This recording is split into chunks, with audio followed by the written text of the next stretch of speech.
In this video, I'll show you how to return products you purchased from Savana.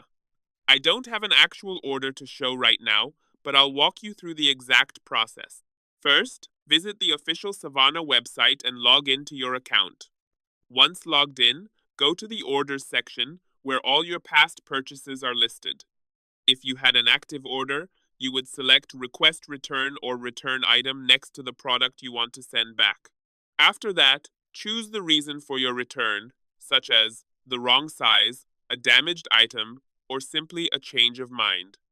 In some cases, Savana may ask you to upload photos of the item before approving the return. Once your request is submitted, Savana will email you the return instructions or a prepaid shipping label. Carefully pack the item and send it back using the courier mentioned in the email. After Savana receives and inspects the item, they will process your refund or replacement.